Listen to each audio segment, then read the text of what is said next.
Dr. Sarah Chen stared at the large screen in front of her. The room was dark, lit only by the soft glow of computer monitors. All around her, scientists and technicians worked quietly, their faces bathed in the blue light of their screens. For decades, humanity had been sending signals into deep space.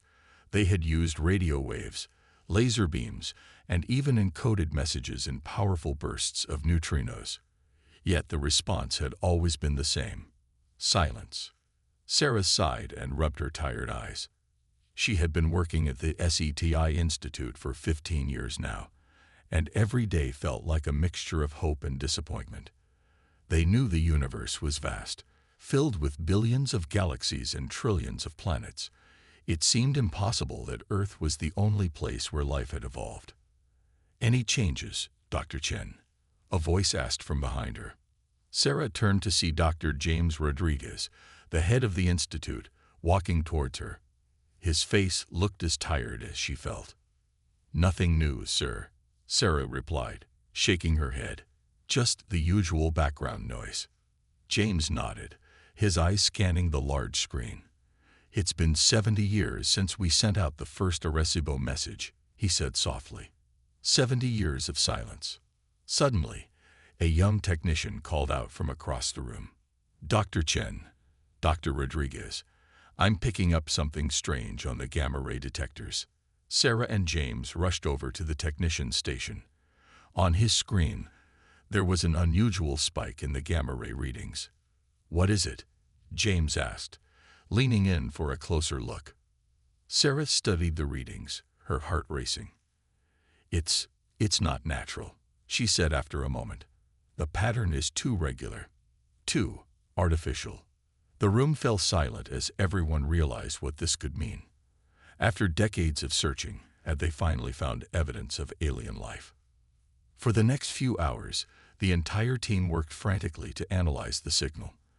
As the sun rose outside, casting a warm glow through the windows, Sarah stood up and addressed the room. "Everyone, I have news," she said, her voice trembling slightly. "We've confirmed that the signal is artificial in origin. It's coming from a star system about 50 light-years away." A mix of gasps and excited whispers filled the room. James stepped forward, his face a mixture of excitement and concern. "What does it say?" he asked. Sarah took a deep breath. "We're not sure yet. It's encrypted in a way we've never seen before. But there's something else." She pressed a button, and a new image appeared on the main screen. It showed a series of planets orbiting a distant star. "This is the star system where the signal is coming from," Sarah explained. "And look at the third planet." Everyone leaned in, squinting at the image. The third planet from the star looked remarkably similar to Earth. "It's in the habitable zone," James whispered. "It could support life." Sarah nodded. "Not just could. Based on our analysis of its atmosphere, it does support life. Complex life." The room erupted in excited chatter. After years of silence, they had not only found evidence of alien life, but an entire civilization on a planet similar to Earth. As the excitement died down, a sobering thought occurred to Sarah. "If they can send us this signal," she said slowly, "they can probably detect our transmissions too. They might have known about us for years." James frowned. "But if they knew about us, why haven't they responded to our messages?" No one had an answer to that question. The silence that followed was heavy with implications. Finally, James spoke up. "I need to inform the United Earth government immediately. This changes everything." As James left to make the call, Sarah turned back to the main screen. The image of the distant Earth-like planet glowed softly, full of promise and potential danger. For the first time in human history, they knew for certain they were not alone in the universe. But as Sarah stared at the alien world, she couldn't help but wonder, were they ready for what comes next? The ominous silence of space suddenly felt more threatening than ever before. The news of the alien signal spread like wildfire. Within hours, the entire world knew that humanity was not alone in the universe. Governments scrambled to respond. Scientists debated the implications, and ordinary people looked to the stars with a mixture of hope and fear. At the United Earth Government headquarters in Geneva, world leaders gathered for an emergency meeting. The room was tense, filled with the most powerful people on the planet. President Maria Alvarez stood at the head of the table, her face serious. "We've all seen the data," she said. "There's no doubt that we're dealing with an advanced alien civilization. The question is, what do we do now?" General Zhang Wei, the head of Earth's defense forces, spoke up. "Madam President, we need to prepare for the worst. If they're advanced enough to send us this signal, they might be capable of reaching Earth." Dr. James Rodriguez, who had been invited to the meeting, shook his head. "With all due respect, General, we don't know their intentions. They might be peaceful, or they might not be," General Zhang countered. "We can't take that risk." President Alvarez raised her hand to quiet the room. "We need to respond," she said firmly. "But how?" For hours, they debated. Some argued for a peaceful message, others for a show of strength. As the sun set outside, they finally reached a decision. President Alvarez turned to Dr. Rodriguez. "James, we want you and your team to send a message, but not just any message. We're going to send them a warning." Back at the SETI Institute, Sarah Chen couldn't believe what she was hearing. "A warning?" she asked, looking at James in disbelief. "Are we really going to threaten an alien civilization?" James sighed, rubbing his forehead. "Not a threat, exactly. More like a statement of readiness. The government feels we need to show strength." Sarah frowned, but nodded. She understood the logic, even if she didn't agree with it. For the next week, they worked tirelessly to prepare the message. It had to be clear, powerful, and impossible to misunderstand. They used every type of communication they could think of. Radio waves, light pulses, even encoded in gravitational waves. Finally, the day came to send the message. The entire SETI team gathered around the main control room. Sarah's fingers hovered over the keyboard, ready to initiate the transmission. James took a deep breath and nodded. "Do it," he said quietly. Sarah pressed the button. Instantly, the most powerful transmitters on Earth sprang to life. They sent a beam of energy hurtling into space, carrying humanity's message to the stars. The message was simple but powerful. "We know you're out there. We are ready. We are waiting." As the last of the transmission faded away, the room fell silent. What they had just done was unprecedented in human history. They had not only acknowledged the existence of alien life, but had also issued a clear statement of Earth's readiness to face whatever might come. Sarah leaned back in her chair, her mind racing. "What now?" she asked. James looked out the window at the night sky. "Now," he said slowly, "we wait, and we hope we've made the right decision." Days passed, then weeks. The world held its breath, waiting for a response. Scientists kept their instruments trained on the stars, listening for any sign of a reply. But as time went on, the silence from space seemed to grow even deeper. The stars remained stubbornly quiet, giving no hint of the alien civilization they knew was out there. As the 1-month mark approached, tension on Earth reached a fever pitch. People began to wonder, had the aliens received the message? Were they ignoring it? Or were they preparing a response that would change the course of human history forever? Little did they know, the answer was already on its way, hurtling through the vast emptiness of space towards Earth. And when it arrived, nothing would ever be the same again. 6 weeks had passed since Earth sent its bold message to the stars. The initial excitement had given way to a tense, uneasy calm. People went about their daily lives, but always with one eye on the sky. At the SETI Institute, Sarah Chen had barely left her post. She stared at her monitors, willing them to show something, anything. James Rodriguez paced behind her, his face lined with worry. "Maybe we scared them off," Sarah said, breaking the silence. James shook his head. "Or maybe they're just taking their time to respond. We can't expect instant communication across light years. Suddenly, alarms blared throughout the facility. Sarah's screens lit up with activity. "James," she shouted, "we're getting something." Scientists rushed to their stations as data poured in from sensors around the world. The signal was strong, clear, and unmistakably artificial. "It's coming from the same star system," Sarah said, her voice trembling with excitement. "They've responded." For hours, the team worked to decode the message.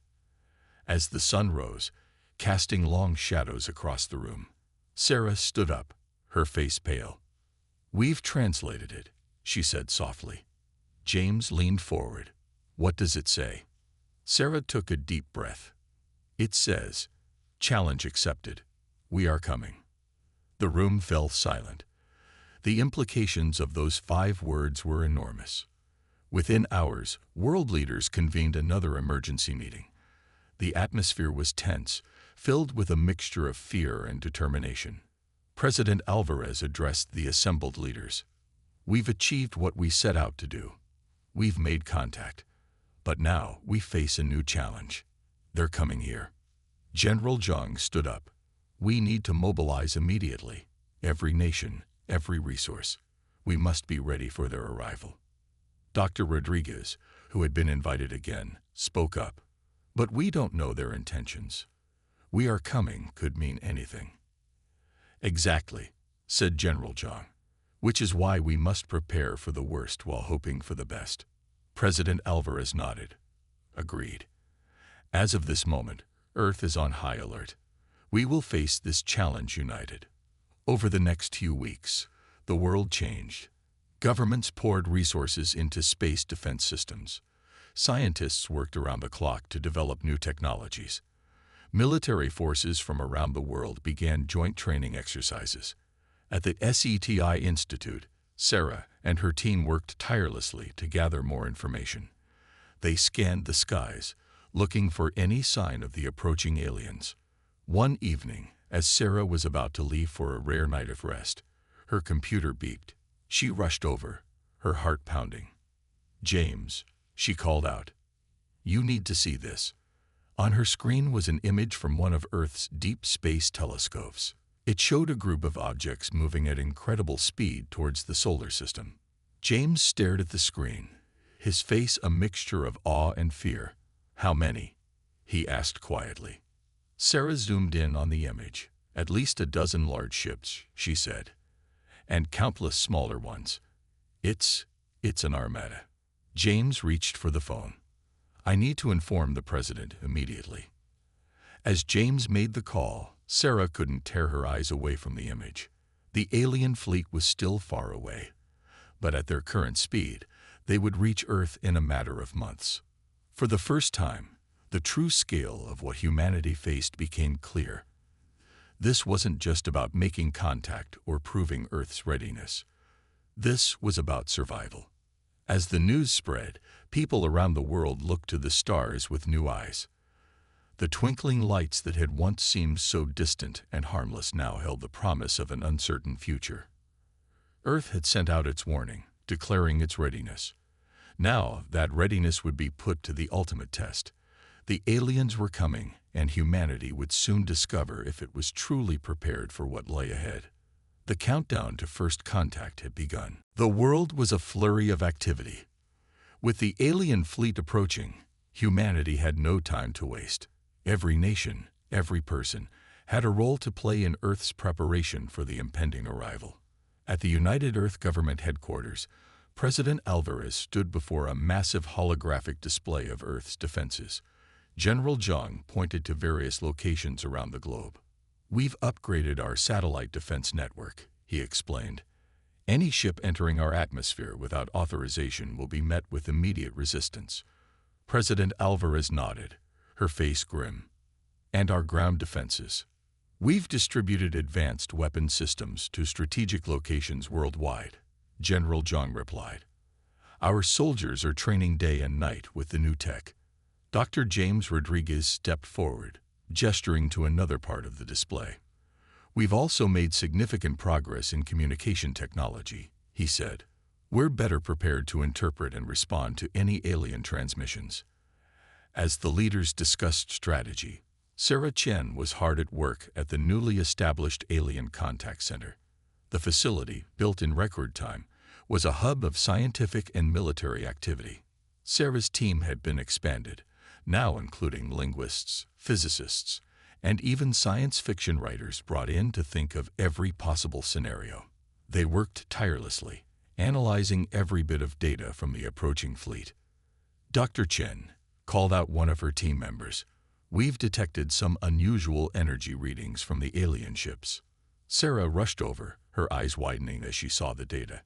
"It looks like some kind of faster-than-light propulsion system," she muttered. "This is beyond anything we've ever seen." She immediately sent the findings to the research and development teams. Within hours, scientists around the world were studying the data, hoping to unlock the secrets of the alien technology. Meanwhile, in orbit around Earth, a flurry of activity was taking place. The International Space Station had been transformed into a command center for Earth's growing space fleet. Captain Yuki Tanaka floated in the observation module, watching as shuttles ferried supplies and personnel to the newly constructed defense platforms. "Status report," she called out to her team. "All defense platforms are online and at full power, Captain," responded her second-in-command. "The new fusion drives are installed on all our ships. We're as ready as we'll ever be." Yuki nodded, her gaze fixed on the distant stars. Somewhere out there, the alien fleet was approaching. Despite all their preparations, she couldn't help but feel a mix of anticipation and dread. Back on Earth, in cities and towns across the globe, people were preparing in their own ways. Some stocked up on supplies, while others attended hastily organized alien encounter classes. The mood was a strange mix of fear, excitement, and determination. In a small town in the Midwest, a group of children playfully enacted their version of first contact in a backyard. Their parents watched with a mixture of amusement and concern, wondering what the future held for the next generation. As the sun set on another day of frantic preparation, President Alvarez addressed the world from the United Earth Government headquarters. "Citizens of Earth," she began, her voice steady and strong. "The day we have been preparing for is almost upon us. In a matter of weeks, we will face our greatest challenge as a species, but I want you all to remember this. We are ready. We are united, and we will face this challenge together." Her words echoed across the planet, from bustling cities to remote villages. Humanity, for perhaps the first time in its history, stood as one. In her lab, Sarah Chen watched the address on a small screen as she continued her work. As the president finished speaking, Sarah turned back to her data, more determined than ever. The alien fleet grew closer with each passing day. Earth had sent out its warning, declaring its readiness. Now, as the final preparations were made, humanity braced itself for the moment that would change everything. The stage was set, the actors were in place, and the greatest drama in human history was about to begin. The day humanity had been preparing for finally arrived. Earth's advanced detection systems picked up the alien fleet entering the solar system. The world held its breath as the massive ships approached, their sleek forms unlike anything ever seen before. In the United Earth Government's command center, President Alvarez stood surrounded by her advisors. The room was tense, all eyes fixed on the giant screen showing the alien fleet's approach. "They've entered Mars orbit," General John reported, his voice tight with tension. Dr. James Rodriguez stepped forward. "Madam President, we're receiving a transmission from the lid ship." President Alvarez took a deep breath. "Put it through," she ordered. The screen flickered, and suddenly, they were face to face with an alien being. It was humanoid in shape, but with iridescent skin and large, dark eyes that seemed to hold the depths of space within them. "Greetings, people of Earth," the alien spoke, its voice a melodious tone that seemed to resonate in the air. "We are the Zarkax. We have received your message and accepted your challenge." The room was silent, everyone stunned by the alien's perfect use of English. President Alvarez stepped forward. On behalf of humanity, I welcome you to our solar system. May I ask, what challenge do you speak of? The alien's expression shifted slightly, something akin to amusement crossing its features. You sent a message across the stars, declaring your readiness. We have come to see if your words match your capabilities. At the Alien Contact Center, Sarah Chen and her team watched the exchange with a mixture of awe and trepidation. They interpreted our message as a challenge, Sarah whispered. This could be dangerous. Back in the command center, President Alvarez remained calm. We meant no offense. Our message was intended to convey our willingness for peaceful contact. The alien leader tilted its head. Peace is earned, not given. If you wish for peaceful relations, you must prove yourselves worthy. General Zhang stepped forward, his face hard. And if we refuse this test? The alien's eyes seemed to glow. Then we will know that your words of readiness were empty. The consequences would be unfortunate. President Alvarez raised her hand, silencing any further comments from her team. We understand. What does this test entail? We will evaluate your species in 3 areas, the alien explained. Technological advancement, cultural understanding, and ethical decision-making. How you perform will determine the nature of our future relationship. As the alien spoke, ships from its fleet began to position themselves around Earth. The planet's defense systems tracked their movements, but held fire. The tests will begin shortly, the alien continued. We advise you to be prepared for anything. Remember, the fate of your species hangs in the balance. With that, the transmission cut off, leaving the command center in stunned silence. President Alvarez turned to her advisors. Well, it seems we've gotten ourselves into a galactic game of high stakes. Let's make sure we win. Around the world, the news of the alien arrival and the impending tests spread quickly. People gathered in homes, public squares, and places of worship, united in their anticipation and fear of what was to come. At the International Space Station, Captain Yuki Tanaka and her crew watched as alien ships took up positions around Earth. Whatever happens, Yuki said to her team, we stand ready to defend our home. In her lab, Sarah Chen worked furiously, analyzing every bit of data from the alien transmission. If they want to test us, she muttered, we'll show them exactly what humanity is capable of. As night fell across the planet, an eerie calm settled over the world. The alien ships loomed in the sky, visible to the naked eye, a constant reminder of the challenge that lay ahead. Humanity had declared its readiness to the cosmos, and now that readiness would be put to the ultimate test. The fate of Earth hung in the balance, and the greatest trial in human history was about to begin. The first test was coming, and humanity had no choice but to face it head-on. The first test came without warning. In the blink of an eye, all electronic devices on Earth went dark.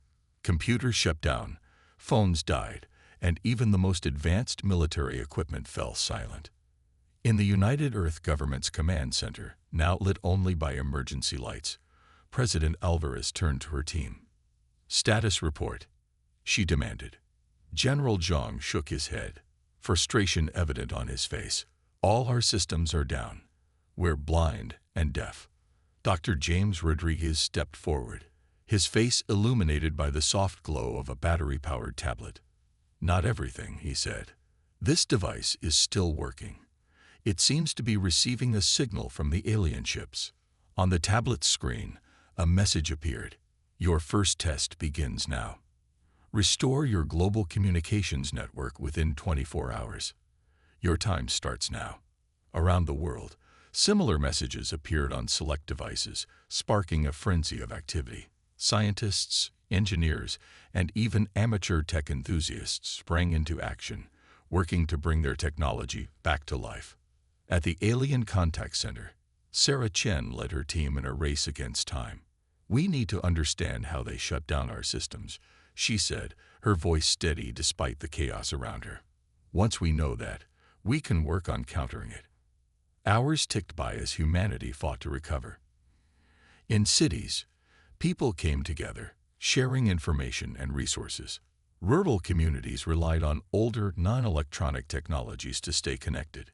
In orbit, Captain Yuki Tanaka and her crew worked tirelessly to restore the International Space Station's systems. "We need to re-establish contact with ground control," she ordered, her voice tense but determined. As the 24-hour mark approached, a breakthrough came. Sarah Chen and her team had discovered the alien interference signal and found a way to block it. Slowly but surely, Earth's systems began to come back online. With just minutes to spare, global communications were restored. A cheer went up around the world as televisions flickered to life, broadcasting news of humanity's success. But there was no time to celebrate. As soon as the first test ended, the second began. This time, holographic projections appeared in major cities worldwide, showing scenes of alien civilizations. A voice echoed across the planet. "You have passed the test of technological resilience. Now demonstrate your cultural understanding. Decipher our history and values from these images within 48 hours." Anthropologists, historians, and linguists from around the world were quickly assembled. They worked around the clock, analyzing every detail of the alien projections. In a makeshift command center, Dr. Elena Vasquez, a renowned anthropologist, led the efforts. "Look for patterns," she instructed her team. "Every culture, no matter how alien, has underlying structures we can understand." As the world focused on this new challenge, the alien ships remained in orbit, silent watchers of humanity's struggle. The final hours of the second test were tense. Dr. Vasquez and her team presented their findings to a panel of alien observers who had teleported down to Earth. "We believe we have deciphered the key elements of your cultural history," Dr. Vasquez said, her voice steady despite her nerves. She went on to explain their interpretation of the Zarkax's complex social structures, their reverence for knowledge, and their concept of collective advancement. As she finished, the alien panel was silent for a long moment. Finally, one of them spoke. "Your interpretation is surprisingly accurate. You have passed the second test." Relief washed over the room, but it was short-lived. The alien continued. "Your final test now begins. You must make an ethical decision that will impact not just your world, but ours as well. You have 12 hours. The aliens presented a complex scenario involving resource distribution between Earth and their home world. The choice humanity had to make would either benefit Earth at the expense of the alien world or require a significant sacrifice from humanity to aid the aliens. President Alvarez convened an emergency global council. Leaders from every nation, along with ethicists, philosophers, and representatives from various religions, debated furiously. As the clock ticked down, humanity grappled with its most challenging test yet. The decision they would make would not only determine the outcome of the alien challenge, but would also define humanity's place in the galactic community. With only 1 hour left, President Alvarez prepared to deliver humanity's response. The fate of Earth hung on her words. President Alvarez stood before the alien panel, her posture straight and her gaze steady. The weight of humanity's future rested on her shoulders. "We have made our decision," she began, her voice clear and strong. "Humanity chooses to share the burden. We will make sacrifices to aid your world, but we ask for a partnership in return. We believe that by working together, both our species can thrive." The aliens were silent for a long moment. Then, to everyone's surprise, they began to emit a soft, melodious sound. It took a few seconds for the humans to realize it was laughter. The lead alien stepped forward, its eyes shimmering with what looked like approval. "You have passed the final test, humans of Earth. Your decision shows wisdom, compassion, and foresight, qualities we value highly." A wave of relief washed over the room. Dr. James Rodriguez let out a breath he didn't realize he'd been holding. Sarah Chen, watching from a screen at the Alien Contact Center, felt tears of joy forming in her eyes. The alien continued, "We never intended to harm your world. This challenge was designed to test your species' readiness for joining the galactic community. You have proven yourselves worthy. Over the next few days, the aliens shared more about themselves and the wider galaxy. They revealed that Earth was not the first world they had tested, but it was one of the few to pass all three challenges. As news of humanity's success spread, celebrations erupted around the world. Streets filled with joyous crowds, and for the first time in history, the entire planet was united in a single, shared emotion of triumph and hope. In the weeks that followed, the relationship between humans and the Zarkax grew stronger. The aliens began sharing some of their advanced technology, helping Earth solve problems like climate change and energy scarcity. At the International Space Station, Captain Yuki Tanaka watched in awe as Zarkax engineers helped upgrade the station's systems. "I never imagined I'd be working alongside aliens," she mused to her crew. "But here we are, reaching for the stars together." Sarah Chen found herself leading a team of human and Zarkax scientists, working on groundbreaking research that combined the knowledge of both species. "Every day brings new discoveries," she told Dr. Rodriguez during a video call. "It's like the whole universe has opened up to us." But it wasn't all smooth sailing. Some people struggled to adapt to the new reality, fearing the changes that alien contact brought. Governments worked hard to ease these fears, emphasizing the benefits of the new partnership.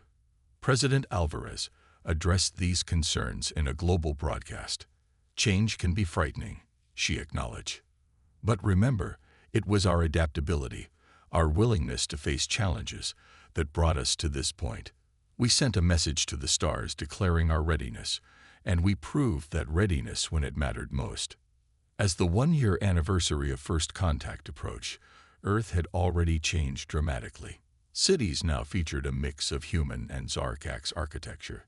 Schools taught about alien cultures alongside human history, and in the night sky, the first human Zarkax joint mission vessel prepared for its maiden voyage to explore distant stars.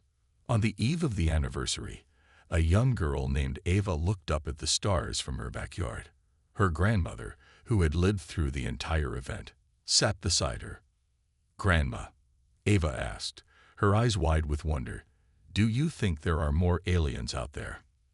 The old woman smiled, remembering the fear and excitement of that fateful day a year ago. "I'm sure there are, sweetheart, and thanks to our new friends, we might just meet them someday." As they sat there, a shooting star streaked across the sky. But it wasn't a star at all. It was the joint mission ship, embarking on its historic journey. Humanity had faced its greatest challenge and emerged stronger, wiser, and ready for a new age of exploration and cooperation. The message they had sent to the stars years ago had been more than just words. It had been a promise they had kept. And now, as Earth took its place in the galactic community, that promise became a beacon of hope for the adventures that lay ahead in the vast, star-filled ocean of space.